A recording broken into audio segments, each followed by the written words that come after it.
ചില കച്ചവടക്കാരാണെന്ന് ധരിക്കുന്ന ആളുകൾ നമ്മളോട് പറയുന്ന ഈ ബിസിനസ്സിൻ്റെ കഥകളൊക്കെ കേട്ടാലേ നമ്മളെ ആവേശം കൊള്ളിക്കും.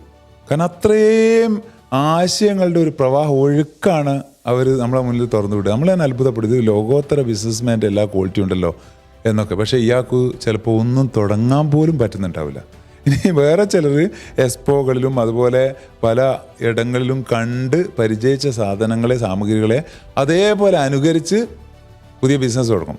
എന്നിട്ട് മുന്നോട്ടുകൊണ്ടുപോയി അവിടെ സ്റ്റക്കാവും, അത് വിടും. അപ്പോൾ വേറെ ഒന്നിലേക്കായിരിക്കും അവരുടെ ചാഞ്ചാട്ടം.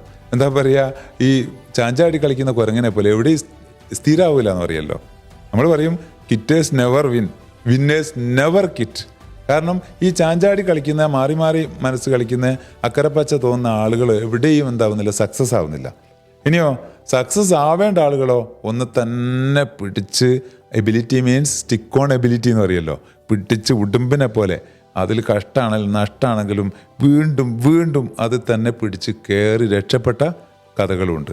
ഇത് രണ്ടും നമ്മുടെ മുന്നിലുണ്ട്. അപ്പോൾ ഈ ചാഞ്ചാട്ടം എന്ന് പറയുന്നത് മനസ്സിൻ്റെ ഒരു ചാബല്യം കൂടെയാണ്. അതിന് ഇന്നറിൽ തന്നെ അതിൻ്റേതായ ട്രീറ്റ്മെൻറ്റ് വേണ്ടതുണ്ട്. ശരിക്കും നല്ലൊരു ഗൈഡൻസ് അത്തരം ആളുകൾക്ക് കൊടുക്കേണ്ടതുണ്ട്, അല്ലെങ്കിൽ അവരൊരിക്കലും രക്ഷപ്പെടാതെ പോകും.